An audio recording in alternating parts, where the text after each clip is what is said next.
I was standing in the hallway of the house I spent 30 years paying for, clutching a lukewarm cup of tea, when I heard my daughter-in-law, Rebecca, laugh that sharp, glass-cutting laugh of hers, and tell my son, "Your father is like a piece of antique furniture that's lost its shine. He's just taking up space and smelling like old dust. Honestly, Mark, we need to move him into the guest house or a facility before the holiday party, because he's an eyesore." I waited for my son, my only child whom I raised single-handedly after his mother passed, to stand up for me, to tell her that I was the reason they had a roof over their heads and a luxury car in the driveway, but instead there was just silence, followed by Mark's quiet, defeated voice saying, "I know, babe, he's just getting older and harder to manage. Let's just wait until the inheritance paperwork is finalized so we don't rock the boat." In that moment, the steam from my tea felt like the only warmth left in my world, and I realized that to the two people I loved most, I wasn't a father or a grandfather. I was a bank account with an expiration date. Was I wrong for what I did next, for quietly visiting my lawyer the very next morning and completely rewriting my $3.1 million will, leaving them with absolutely nothing but the antique furniture they despised so much? Tell me, if you found out your own child was counting the minutes until you died just so they could scrub your scent out of the carpets with your own money, would you have remained the provider, or would you have taught them the most expensive lesson of their lives? I need to tell you the whole story because the neighbors think I'm being cruel, and Mark is currently screaming through my locked gate that I've ruined his life, but none of them saw the look on Rebecca's face when she realized the eyesore just became the most expensive mistake she ever made.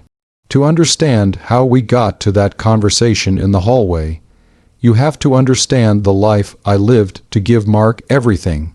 I wasn't born into money. I spent 40 years in industrial manufacturing, working double shifts in environments that were hot, loud, and dangerous. I have scars on my hands and a permanent ache in my lower back from the days when I was the first person through the factory gates and the last one out.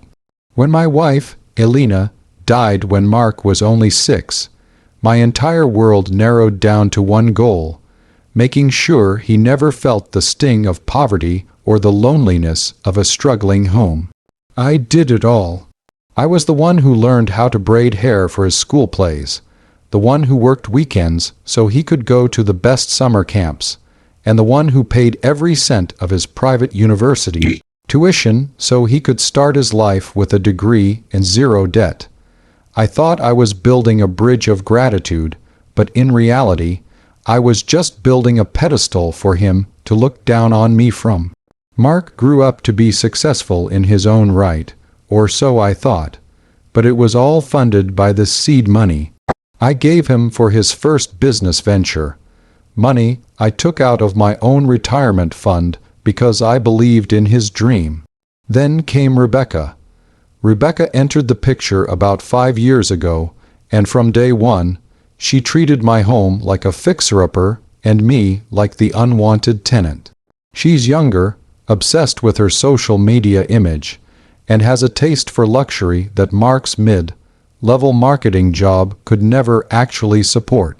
Within 6 months of their marriage, she had convinced Mark that my presence in the main house was stifling their growth as a couple. I didn't mind at first.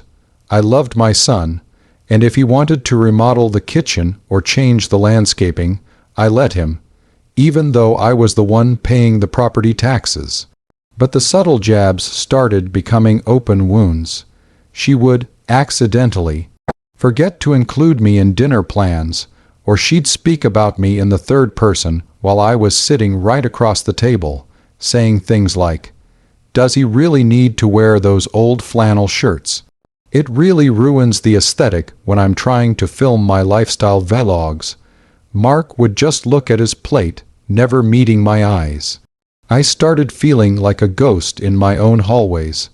I'd walk into a room, and the conversation would stop. I'd try to share a memory of his mother, and Rebecca would roll her eyes and check her phone. The breaking point started when my health took a small dip.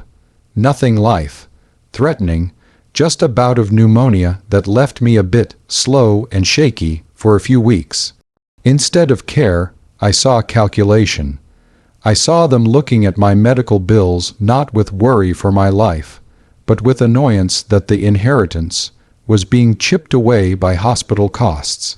The disrespect reached a fever pitch during the preparations for their annual gold and white holiday gala.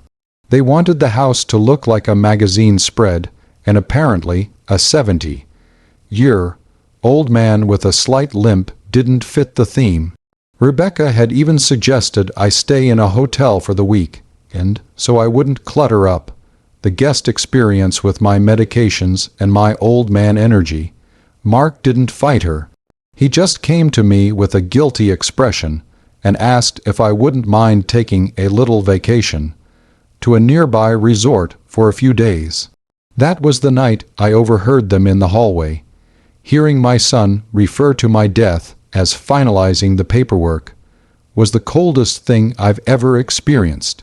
It wasn't just Rebecca's malice, it was Mark's compliance. He was willing to let his wife humiliate the man who gave him everything just to keep the peace and keep the money flowing. I didn't sleep that night. I sat in my darkened room, looking at the photos of Elena and realizing that I had failed her by raising a man who had no spine and no heart. So that was the situation. I was a man living in a $3 million prison of my own making, surrounded by family who viewed me as an obstacle. I realized that if I died tomorrow, Rebecca would have my clothes in a dumpster before my body was cold, and Mark would be picking out a new sports car before the funeral. I had a choice. I could continue to be the silent provider, the Eyesore, who paid for their champagne, or I could use the only power I had left to show them exactly what life looks like without the old dust, supporting them. Before I tell you about the meeting with Mr. Henderson, my lawyer, and the absolute chaos that erupted at the holiday party when I made my announcement, I want you to pause and comment below. Would you have confronted them directly and risked being gaslit? Or would you have done what I did and kept your mouth shut until the trap was set? Is it ever too far to disinherit your only child if they've proven they don't love you? I need to know if I'm the monster Mark says I am, or if I'm just a father who finally grew a spine. The next morning, I didn't say a word about what I'd heard.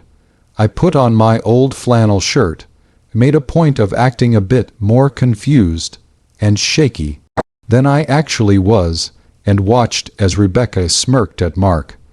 I told them I was going out to the library for the afternoon. Instead, I drove to the city and sat in the high-back leather chairs of Mr. Henderson's office. Henderson had been my friend for 40 years. He knew how hard I'd worked for every cent. When I told him I wanted to change my will, he looked relieved. He said, "Arthur, I've been waiting for you to see the light. I've seen how they treat you." We spent 4 hours going over everything: the house, the investment portfolios, the liquid cash, all $3.1 million of it. I left the house to a local charity that provides housing for elderly veterans, men who actually know the meaning of sacrifice. I set up a trust for my late wife's sister, who had fallen on hard times, and the rest I designated for a scholarship fund. For Mark and Rebecca, I left them the antique oak dining table and the set of chairs she called ugly. I made sure the lawyer added a specific clause. The inheritance was contingent on them moving out of the house within 30 days of my legal notification. I returned home and played the part of the doting, oblivious father for 2 more weeks. I watched them spend thousands of dollars on credit cards for the party, cards that were backed by the allowance I gave Mark from the family trust. The night of the gala arrived. The house was filled with the who's who of the city. Rebecca was in her element, posing for photos, acting like the lady of the manor. I waited until the toast started. Mark stood up, looking proud, and started talking about family traditions and the future. When he finished, I stood up. The room went quiet. I could see Rebecca's face tighten.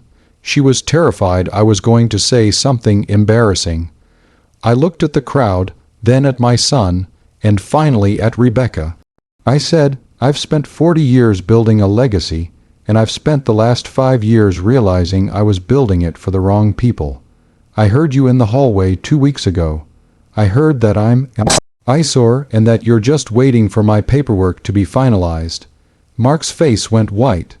Rebecca tried to laugh it off, saying, "Oh, Arthur, you must have misheard, you're just tired." I smiled, a real, cold smile. I said, "I'm not tired anymore, Rebecca. In fact, I've never been more awake. I saw Mr. Henderson, the will is changed, the house is no longer Mark's, the money is gone, and since you find me so hard to manage, I've decided to manage myself from now on, starting with asking you both to find a new place to live by the end of the month." The silence in that room was the loudest thing I've ever heard. The friends, they were trying so hard to impress, started whispering and looking at their watches. Mark tried to grab my arm, but I stepped back.